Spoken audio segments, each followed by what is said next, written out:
आज हम बात करेंगे करंट अफेयर के बारे में, जो कि हमारी रहेगी सितंबर 2025 से अप्रैल 2026 के बीच की। आज हम उन क्वेश्चनों की बात करेंगे जिनके परीक्षा में आने की प्रबल संभावना रहेगी। नमस्कार दोस्तों, स्वागत है आपका आपके यूट्यूब चैनल ज्ञान तासीर पर। शुरू करते हैं हम आज की क्लास। हाल ही में इनकम टैक्स एक्ट 2025 चर्चा में क्यों रहा? जीएसटी लागू करने के लिए, पुराने इनकम टैक्स एक्ट 1961 को रिप्लेस करने के लिए, नए बैंकिंग पॉलिसी के लिए, डिजिटल रुपी लॉन्च के लिए। इसका आंसर रहेगा पुराने इनकम टैक्स एक्ट 1961 को रिप्लेस करने के लिए। दोस्तों, सबसे पहले हम ये जान लेते हैं कि इनकम टैक्स एक्ट 2025 ये कब लागू हुआ। ये 1 अप्रैल 2026 से लागू हो गया है। और जब लागू होने की बात कर रहे हैं तो ये इनकम टैक्स एक्ट 1961 कब लागू हुआ था? ये 1 अप्रैल 1962 को लागू हुआ था। इनकम टैक्स एक्ट ये एक प्रत्यक्ष कर होता है जिसे बोलते हैं डायरेक्ट टैक्स। डायरेक्ट टैक्स की बात आई है तो हम बात कर लेते हैं कि टैक्स कितने प्रकार के होते हैं। टैक्स 2 प्रकार के होते हैं, डायरेक्ट टैक्स, इनडायरेक्ट टैक्स। दोस्तों, भारत सरकार ने पुराने इनकम टैक्स एक्ट 1961 को आसान और मॉडर्न बनाने की दिशा में यह कदम उठाया है। पुराने लॉ में समय समय पर इतने अमेंडमेंट हुए हैं कि वह काफ़ी कॉम्प्लेक्स हो गया था। अब हम ये जान लेते हैं कि इसके रूल, इसकी नीतियाँ कौन बनाता है, कौन लागू करता है। तो एक बोर्ड होता है जिसे बोलते हैं CBDT। इसके बारे में आपने सुना होगा। इसकी फुल फॉर्म है central board of direct taxes. अब अगले क्वेश्चन की तरफ चलते हैं। अगला क्वेश्चन है, हाल ही में उत्तर प्रदेश की कौन सी झील भारत की 99वीं रामसर साइट बनी है? चिल्का झील लेक, लॉकटक लेक, सेखा झील, वुलर लेक, कौन सी बनी है बताइए। इसका आंसर रहेगा सेखा झील। यह अलीगढ़ में, और एक यह बेहद खूबसूरत और शांति पक्षी अभ्यारण्य है जो अलीगढ़ में पाया जाता है। अगले क्वेश्चन के बारे में पढ़ते हैं। प्रेजेंट सिस्टम किससे संबंधित है? प्रेजेंट सिस्टम का एक और नाम होता है जिसका नाम है प्रज्ञा प्रणाली। ये किससे संबंधित है? पहला ऑप्शन है मिसाइल टेक्नोलॉजी से, दूसरा AI बेस्ड सर्विलांस सिस्टम से, तीसरा डिजिटल करेंसी से, चौथा स्पेस टेलीस्कोप से। तो बताइए किससे है? इसका आंसर रहेगा AI बेस्ड सर्विलांस सिस्टम से। दोस्तों, इसका यूज सेंसिटिव एरियाज मॉनिटरिंग के लिए होता है। सैटेलाइट इमेज बनाई जाती हैं और उनका एनालाइज किया जाता है,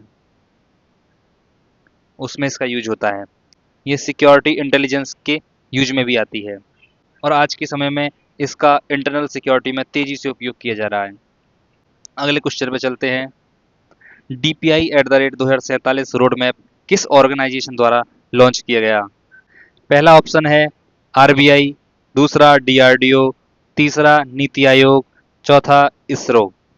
इसका आंसर क्या रहेगा बताइए दोस्तों। इसका आंसर रहेगा नीति आयोग। हम सबसे पहले देखेंगे DPI की फुल फॉर्म। DPI का मतलब है डिजिटल पब्लिक इंफ्रास्ट्रक्चर। इस रोड मैप का उद्देश्य 2047 तक डिजिटल इंडिया इकोसिस्टम को मजबूत बनाना है। इसमें कई चीजें फोकस में रही हैं, जिसमें सबसे पहला AI है, डिजिटल पेमेंट है,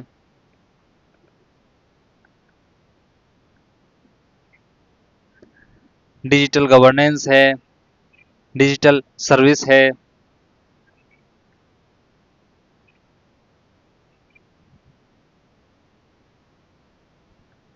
इंडिया का यूपीआई मॉडल दुनिया में काफ़ी फेमस हो चुका है, ये तो आप सब लोग जानते ही होंगे।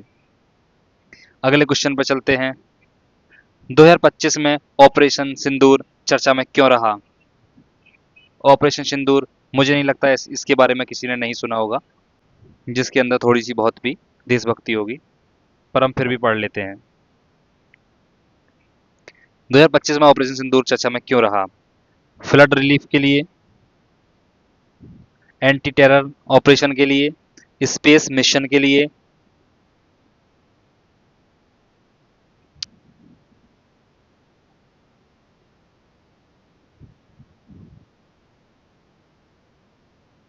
या नेवल एक्सरसाइज के लिए? बताइए। इसका आंसर रहेगा एंटी टेरर ऑपरेशन के लिए। ऑपरेशन सिंदूर आतंकवाद के खिलाफ कार्रवाई से जुड़ा हुआ ऑपरेशन था, ये तो आप सब लोग जानते ही होंगे।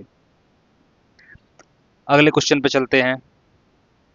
भारत ने 2047 तक न्यूक्लियर पावर कैपेसिटी का क्या लक्ष्य रखा है?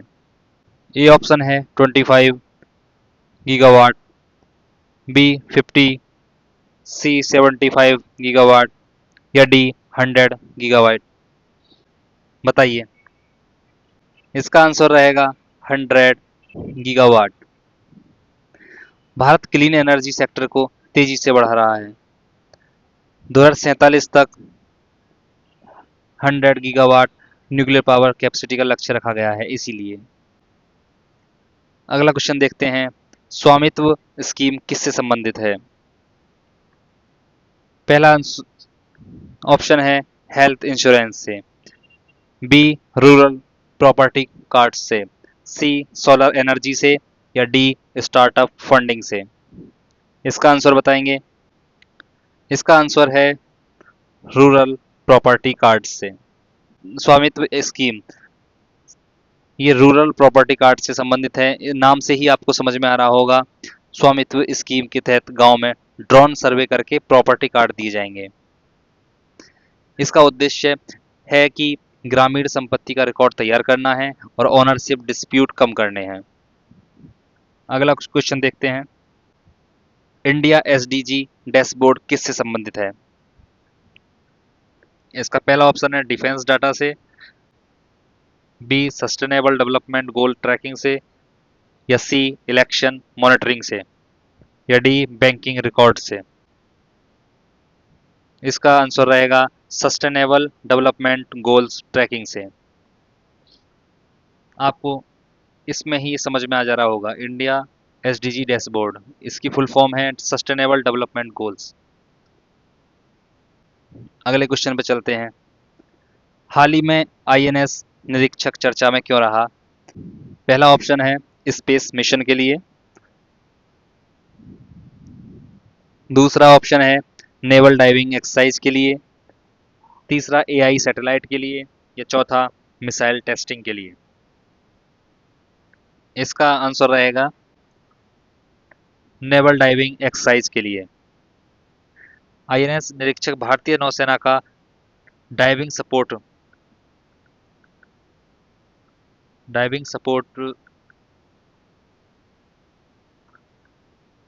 विजल है। यह इंडिया श्रीलंका डाइविंग से एक्सरसाइज में शामिल हुआ। इंडिया वर्सेस श्रीलंका में।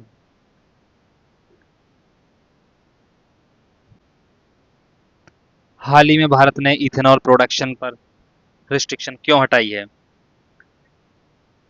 पहला ऑप्शन है शुगर एक्सपोर्ट बढ़ाने के लिए, दूसरा पेट्रोल ब्लेंडिंग बढ़ाने के लिए, तीसरा व्हीट प्रोडक्शन बढ़ाने के लिए, या तीसरा जीएसटी कलेक्शन बढ़ाने के लिए? तो इसका आंसर है पेट्रोल ब्लेंडिंग बढ़ाने के लिए। भारत पेट्रोल में इथेनॉल ब्लेंडिंग बढ़ाने पर फोकस कर रहा है, ये तो आप न्यूज में भी पढ़ रहे होंगे आजकल। इसका उद्देश्य भी आपको पता ही होगा, क्रूड ऑयल इंपोर्ट कम करना, पॉल्यूशन कम करना। इसलिए सरकार ने 1 अप्रैल 2026 से पूरे भारत में 20% इथेनॉल कर दिया है कंपलसरी, और 80% पेट्रोल ये अनिवार्य कर दिया, ये रेशियो रखना ही पड़ेगा। 20% एथेनॉल लेना पड़ेगा और 80% पेट्रोल। इसकी बिक्री अनिवार्य हो गई है। अब अगले क्वेश्चन पे चलते हैं। हाल ही में जीएसटी 2.0 रिफॉर्म चर्चा में क्यों रहा?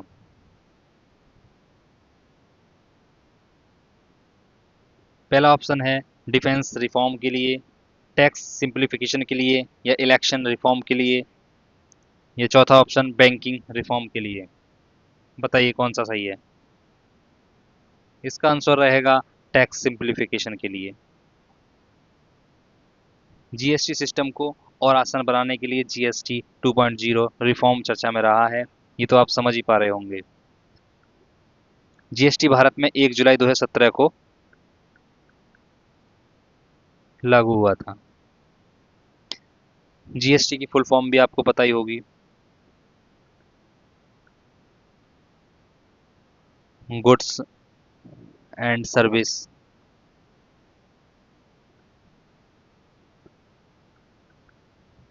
Tax.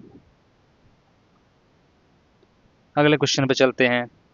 National geothermal energy policy 2025 किससे संबंधित है?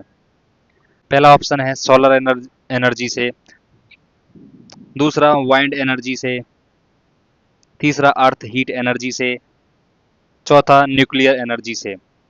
इसका आंसर क्या रहेगा? इसका आंसर रहेगा सी, अर्थ हीट एनर्जी से। जियोथर्मल एनर्जी पृथ्वी के अंदर की हीट से प्राप्त की जाती है। यह रिन्यूएबल एनर्जी सोर्स मानी जाती है। डिजिटल येन DCJPY टोकन किस देश से संबंधित है? ऑप्शन है A India, B China, C Japan, D South Korea. इसका आंसर रहेगा जापान। डिजिटल येन जापान की डिजिटल करेंसी इनिशिएटिव से संबंधित है। कई देश सेंट्रल बैंक डिजिटल करेंसी यानी CBDC पर काम कर रहे हैं।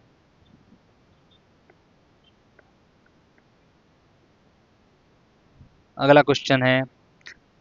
हाल ही में Mumbai Ahmedabad bullet train corridor चर्चा में क्यों रहा है?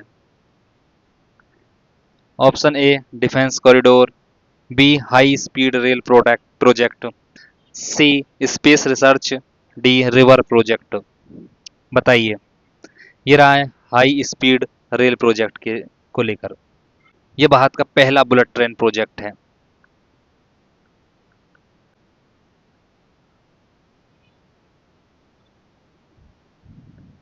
बुलेट ट्रेन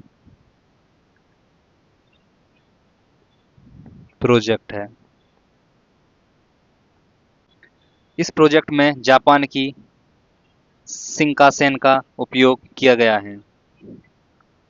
ये एक टेक्नोलॉजी होती है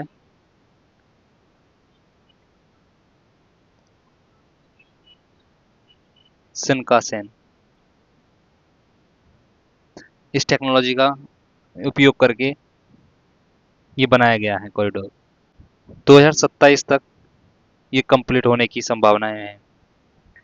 अगले क्वेश्चन पे चलते हैं। विपो ग्लोबल इनोवेशन इंडेक्स 2025 किससे संबंधित है? ऑप्शन ए स्पोर्ट्स रैंकिंग से, बी इनोवेशन रैंकिंग से, सी मिलिट्री रैंकिंग से, डी एजुकेशन रैंकिंग से। बताइए। ये है बी इनोवेशन रैंकिंग से। यह इंडेक्स इनोवेशन कैपेबिलिटी के आधार पर देश की ranking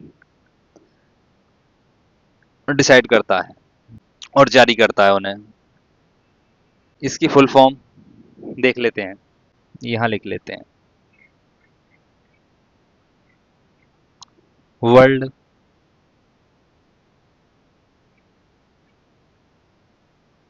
intellectual property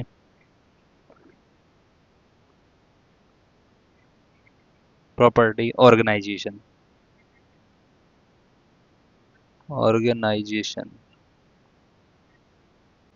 world intellectual property organisation, ये इसकी फुल फॉर्म है। WIPO विपो संयुक्त राष्ट्र की स्पेशलाइज्ड एजेंसी है। अगले क्वेश्चन पे चलते हैं। ग्लोबल हंगर इंडेक्स 2025 चर्चा में क्यों रहा?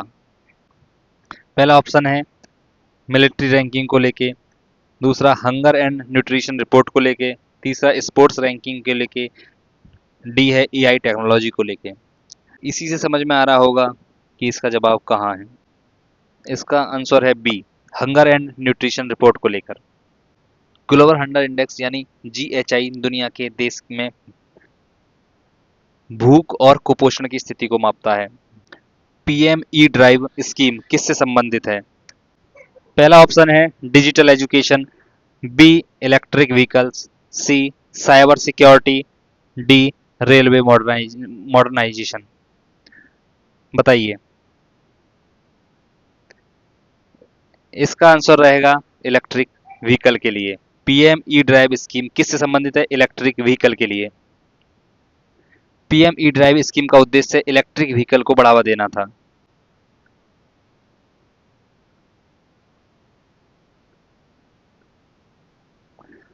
इनको बढ़ावा देना था। इसके तहत EV charging infrastructure, electric buses, green mobility पर फोकस किया जा रहा है। ईवी व्हीकल पॉल्यूशन कम करने में मदद करते हैं, इसीलिए ये सब चीज की जा रही है।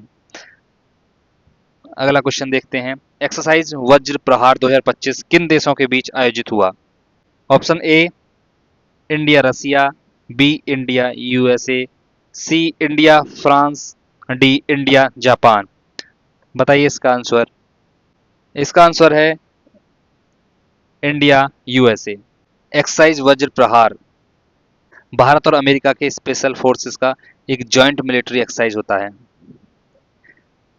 ये काउंटर टेररिज्म ट्रेनिंग है जो दोनों मिलिट्री कोऑर्डिनेशन के लिए होती है। ये एक्सरसाइज अल्टरनेटिवली इंडिया और यूएसए में आयोजित होती है। ऐसा नहीं है कि यूएसए में ही होती है या ऐसा नहीं है इंडिया में ही होती है। अगला क्वेश्चन देखते हैं। नेशनल मैरीटाइम हेरिटेज कॉम्प्लेक्स कहाँ विकसित किया गया है? पहला ऑप्शन है मुंबई, दूसरा कोची, सी लोथल, डी चेन्नई। इसका आंसर क्या है? सी लोथल। ये गुजरात में है। पहले तो यही समझ लीजिए, लोथल गुजरात में। और एक ये प्राचीन हड़प्पा साइट है। लोथल को दुनिया का सबसे पुराना डॉकयार्ड भी एक माना जाता है। अगला क्वेश्चन। काजिंद 2025 किस प्रकार का एक्सरसाइज है?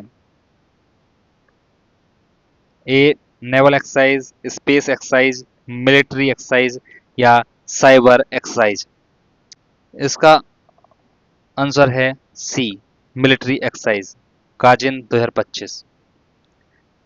नाम से कुछ कुछ समझ में आ रहा होगा आपको। ये कजाकिस्तान के बीच आयोजित होती है, भारत और कजाकिस्तान के बीच। भारत और कजाकिस्तान के बीच में।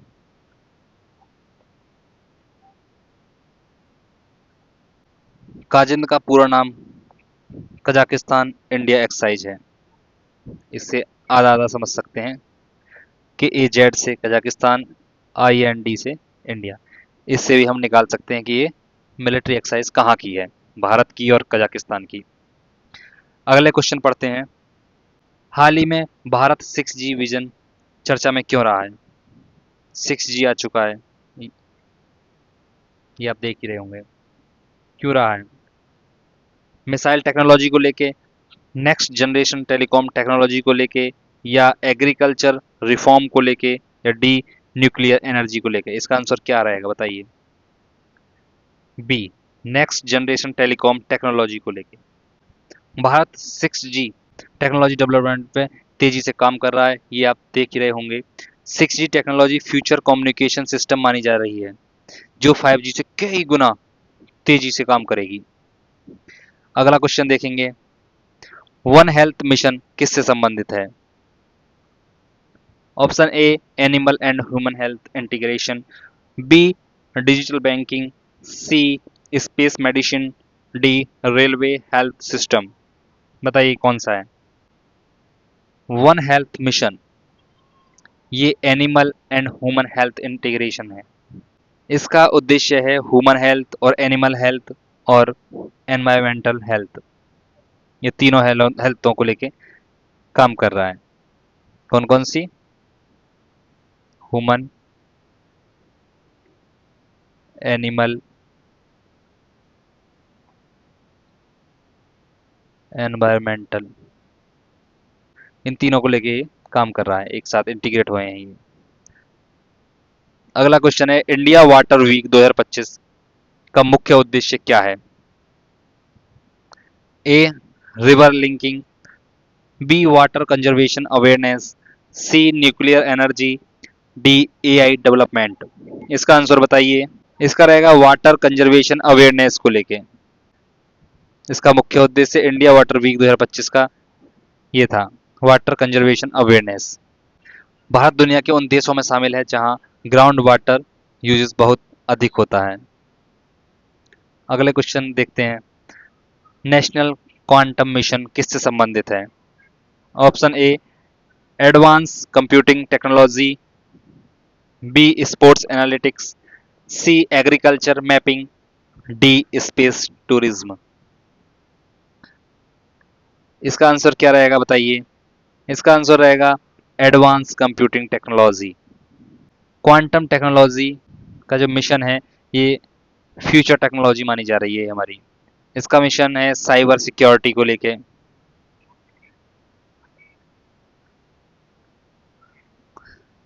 एडवांस कंप्यूटिंग, ये नाम से भी समझ में आ रहा होगा।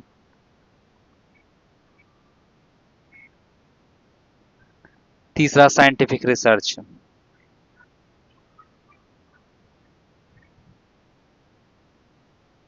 साइंटिफिक रिसर्च में होगा। अगला क्वेश्चन, मिशन कर्मयोगी किससे संबंधित है?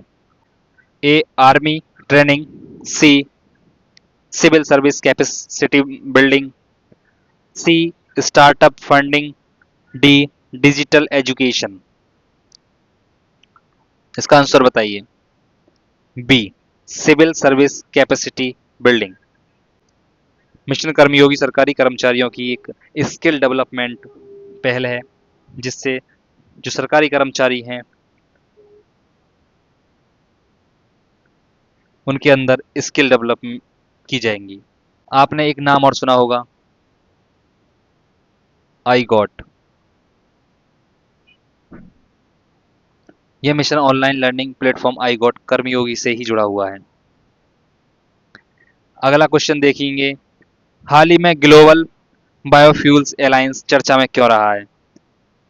ऑप्शन ए है sports cooperation, B, clean fuel promotion, C, missile development, D, AI technology. इसका आंसर क्या रहेगा बताइए। Clean fuel promotion. Global biofuels alliance clean energy initiative है ये। इसका उद्देश्य भी इथेनॉल को ही यूज करना है। अगला क्वेश्चन, बिम्स्टेक समिट 2025 किससे संबंधित है? पहला option, European countries, B, bay of Bengal region corporation, C, African union, D, arctic countries. इसका आंसर रहेगा B, bay of Bengal region corporation. BIMSTEC south Asia और साउथ ईस्ट एशिया के देशों का एक रीजनल ऑर्गेनाइजेशन है। अगला क्वेश्चन देखेंगे, ग्रीन हाइड्रोजन मिशन का मुख्य उद्देश्य क्या है? Option A, coal production, option B, renewable clean fuel development, C, missile fuel, D, nuclear fuel. इसका आंसर क्या रहेगा बताइए। Renewable clean fuel development. Green hydrogen renewable energy से तैयार किया जाता है। इसे फ्यूचर क्लीन फ्यूल माना जाता है क्योंकि इसमें कार्बन एमिशन बहुत कम होता है। अगला क्वेश्चन देखेंगे, हाल ही में इंडिया स्टैक चर्चा में क्यों रहा? ये नाम आपने सुना होगा, अगर नहीं सुना तो आज सुन लीजिए, ये बहुत इंपॉर्टेंट क्वेश्चन है। इंडिया स्टैक क्या है ये? पहले क्वेश्चन देख लेते हैं, इसके बारे में डिटेल में बाद में बात करेंगे। इंडिया स्टैक चर्चा में क्यों रहा है? डिजिटल पब्लिक इंफ्रास्ट्रक्चर के लिए, या मिलिट्री टेक्नोलॉजी के लिए, या रेलवे सेफ्टी के लिए, या डी स्पेस टेक्नोलॉजी के लिए? इसका आंसर है डिजिटल पब्लिक इंफ्रास्ट्रक्चर के लिए, जिसमें आपका आधार रहेगा, यूपीआई रहेगा, डिजी लॉकर रहेगा। इंडिया स्टैक को डिजिटल इंडिया में बैकबोन माना जा रहा है। अगला क्वेश्चन देखेंगे, प्रोजेक्ट चीता किससे संबंधित है? ऑप्शन ए टाइगर कंजर्वेशन से, या लियोपार्ड सर्वे से, या डी सी चीता री इंट्रोडक्शन से, या डी फॉरेस्ट मैपिंग से? इसका आंसर बताइए। इसका आंसर है सी चीता री इंट्रोडक्शन के लिए इसका यूज हो रहा है। प्रोजेक्ट चीता के तहत भारत में चीता को दोबारा बसाने की कोशिश की जा रही है। आपने आपको पता ही होगा, चीता भारत से ऑफिशियली 1952 में विलुप्त घोषित किया जा चुका है। अगर आपको ये वीडियो अच्छी लगी हो, यूजफुल लगी हो, तो हमारे चैनल को सब्सक्राइब कर लीजिए। आगे ऐसी ही यूजफुल वीडियो आती रहेंगी। आपकी पढ़ाई को हम इस स्तर तक लेके जाएंगे कि सिलेक्शन आपके हाथ में होगा। Thank you.